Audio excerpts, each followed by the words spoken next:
Eto, pinapapaliwanag nitong kamoting ombudsman si dating Senate President Alan Peter Cayetano at Robin Padilla at ang Sergeant at Arms ni Mau Aplasca Opo. kung bakit daw hindi sila dapat i-charge ng obstruction of justice dahil doon sa nangyari na nakataka si De La Rosa. Ito pang isang panggigipit. Ito, natatawa ko rito talaga. Ito, ombudsman na naman from one puppy to another. Oo, yan. Mula sa isang tuta, punta tayo sa isang tuta naman. No? Alam mo, parang kernel na itong kwan eh. Hindi kernel ng pulis Labrador. Alam mo yung kernel, yung kung saan nagbe-breed yung mga aso. Kernel, K-E-R-N-E-L. Maraming tuta, maraming aso Di ba sabi nga ni Marcoleta, si Lacson hindi na tuta. Aso na kasi malaki na. Malaki na. Thunders na eh. Anyway, Sige. eto nagtataka ako. Di ba natatandaan mo noong pumunta si John Vic Remulla Opo. sa Senado nung nagkakagulo? Anong sabi niya tungkol dun sa arrest warrant ni Bato? Di ba sabi niya wala. Wala. Okay. Arrest warrant. Wala. Sabi ni Huwag kayo Matibag, wala daw arrest warrant. Wala. Sinisecure lang daw nila. Opo. Pati yung GSIS, ginawa pang dahilan. Opo. Sinesecure daw nila yung GSIS. Ba't ito sisecure yung GSIS? Hindi ko maintindihan. Hindi ba police ang nagsisecure? Di ba National Bureau of Investigation? Hindi naman National Bureau of Security. Di ba? Okay. Sa kanila naman nagsisecure, binabarena. Di ba dapat yun pinatitibay mo? Ba't binabarena mo? Anyway, alam naman natin kung bakit. Tayo pinaglululoko. Hindi naman tayo nagpapaloko. Eto, pinapapaliwanag nitong kamoting ombudsman si dating Senate President Alan Peter Cayetano at Robin Padilla at ang Sergeant at Arms ni Mau Aplasca Opo. kung bakit daw hindi sila dapat i-charge ng obstruction of justice dahil doon sa nangyari na nakataka si De La Rosa. Ayun. Teka muna, anong nakatakas? May warrant ba? Wala. Wala nga Oy, anong takas ang pinagsasabi nila? Ayan, sabi nila technical hindi na nila kayo arestuhin. dyan. Hindi ba? Dahil wala, mayroon sabi pang nyo. question sa Korte Suprema kung enforceable o hindi yung warrant ng ICC. Kung meron. Oo, hindi, meron nga. Meron pero nga, okay. kung enforceable, dito. Yan. Ang nag-complain kate, yung mga tindig Pilipinas a-holes. Alam mo ba itong mga ulalong ito? Ano po? Napakayayabang nito mga to. Ito kwento ko sa inyo Noong nagkakaroon ng hearing sa Supreme Court, doon sa co-warranto ni Sereno, Opo. na siya ay sinabing null and void o walang bisa yung kanyang appointment bilang Chief Justice. Opo. Kami po ay sumusuporta ron sa co-warranto. Ang nag-file po noon ay si Atty. Malyari, yung nasirang si Eli Atty. Malyari. Eli Yeah, Malyari, opo. yan. Kaya yung pinagsasabi Siya ni mismo. Larry Gadon na siya daw nakatanggal kay Sereno, wala pong katotohanan yun. Hindi po totoo yun. Ang nagtanggal talaga kay Sereno, yung co-warranto. Yun, yung co-warranto. Nandoon kami sa one side, nasa kaliwa.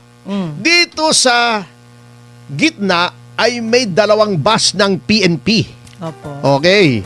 Doon sa other side ng bus, nandoon yung mga tindig a-holes. Oo. Bakit? Sabi kasi ng ground commander, mainit yung mga kantsawan, etc. Baka, yan yung sinasabi ni Major Saigo, nandoon yung pulis para hindi magpang-abot yung dalawang magkakatunggaling grupo, di ba, Major? Di ba? Oo. Siyempre, kailangan, ayaw natin ng violence. Opo. Sabi nung tindig, magmamarcha kami, pakilift nga yung barricade. Okay? Sabi nung ground commander, nakalimutan ko na kung sino ay hindi pwede, kaya nga may barikada kami para hindi kami, kayo, magpang-abot nung mga pro-co-waranto, sila anti-co-waranto. Oy, happy 2000 live viewers at DCAR YouTube. Maraming salamat po sa pagtitiwala. Okay. Para hindi nga magka-enkwentro. Sabi nila, hindi, magje-Jericho March kami. Ano ba yung pinagsasabing Jericho March? Iikot daw sila sa Supreme Court. Paikot-ikot, nag-iingay. May mga torotot. Okay. Sabi nung ground commander, hindi nga pwede kasi nga mag-meet kayo ng isang grupo. Alam mo ginawa ng mga kolokoy? So, kami, kung nakakaharap ka sa Supreme Court, nasa kaliwa kami. meron ditong harang Mm. sa gitna, nasa kanan sila. Alam mo ginawa nitong mga kolokoy na ito, sa yabang nila, ayaw sumunod sa pulis, umiikot doon sa isang kalye, yung papuntang Liwasan, umiikot sila bago pumasok ulit sila sa Padre Faura sa other side. Lumabas sila doon sa kanan ng Padre Faura, doon sa may Taft, umiikot sila, pumasok sila rito. Yan, doon sa may Maria Orosa. Oh. Para makapag-marcha, para maikot daw nila. Eh, syempre may harang, may barikada. Wala na, sarado na. Eh, syempre papasok sila na uminit yung ulo ng ibang mga miyembro. Oh, syempre. Sumugod doon, sabi niya, nakakalalaki itong mga to. Sinabi nang wag iikot eh.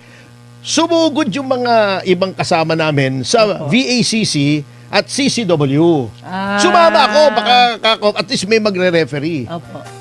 Tumakbo pa nga ako, nakakatakbo pa ako noon eh. Oh.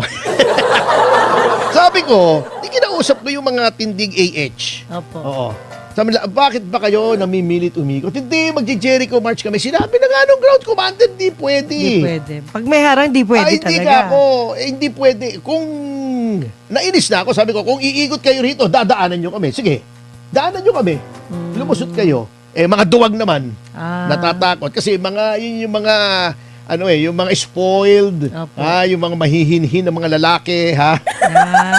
Yung mga spoiled sa mga nanay nilang bine-baby-baby. Eh kami mga VICC, mga laking kalye kami. Nakita nila mukhang barumbado lahat eh. Natatakot sila kasi kung basag ulo rin lang ang gusto nila, eh hindi sila obra. Eh sanay kaming babasag ang ulo, eh mag-black eye, dumugo ang nguso. Hindi, really ha. Kami, laking kalye kami. Natakot din. Pero kita niyo yung attitude. Sinabi na nung ground commander kami, nung sinabing bawal, doon lang kami sa lugar namin. Hindi kami umaalis doon. Hindi kayo nagba-violate. Oo. Kasi yun ang gusto ng sila gusto nilang masunod yung gusto nila. Ito yung ang complaint dito na hindi naman nila alam na ang nangyayari ay ito yung sina Kiko D yata kung di ako nagkakamali. Opo. Yung Kiko Aquino D. Natatawa ako sa mga ito, akala mo kung sino mga ulalong ito no? Hindi ba nila alam, may question pa kung valid yung warrant o hindi? Alam mo, ito ang kaibahan ng ombudsman ngayon na tuta ng Malacanang kaysa sa dating ombudsman na sinasabi nila appointed daw ni Duterte. Eh syempre, sino mag-appoint? Ang appointing power ayon sa saligang batas ay nasa presidente. Alam nga naman, congressman mag-appoint noon. Di ba? Yung kapitbahay namin. Si Mang Gusting. Siyempre, presidente. Ayun. Kita mo kasi si dating ombudsman Samuel Martires, mahistrado yan ng Korte Suprema. Naging huwes yan. So, yung temperament niya ay iba. Judicial temperament. Di ba? Meron sina Vic Rodriguez at saka sina Sib Ungab. Na yung kaso sa Korte Suprema tungkol sa insertion, kung legal o hindi. Ang issue doon, constitutionality. Okay. Meron kaming final sa ombudsman na criminal case naman. Malversation, falsification, etc. Being of judicial temperament, sabi ni then Ombudsman Samuel Martires, hindi ko muna aaksyonan yang sa inyo. Bakit? Kasi may question pa kung tama o hindi yung insertion sa Korte Suprema. Tama naman siya. Ngayon, pag sinabi ng Korte Suprema illegal yan, edi iimbestigahan ko ito. But galangin natin ang Korte Suprema ang kataas-taasang hukuman sa Pilipinas. Eto, ibang usapan to. Alam na niyang may question before the Supreme Court with respect to the enforceability of the warrant of arrest ng ICC. Sasabihin mo pa, obstruction. Obstruction kung may warrant at hinaharangan mo yung mga pulis na mang-aresto. Hindi mo nga alam kung tama o hindi na ang mang-aresto. At sinabi na mismo ng DILG Secretary, hindi i-arestuhin. Nandoon lang siya para to ensure the safety of the senators. Sinabi rin na Matibag, hindi naman daw mag-aaresto. Anong ginagambala? Ito talagang mga tindig a-holes. Ibang klase talaga meron lang masabi.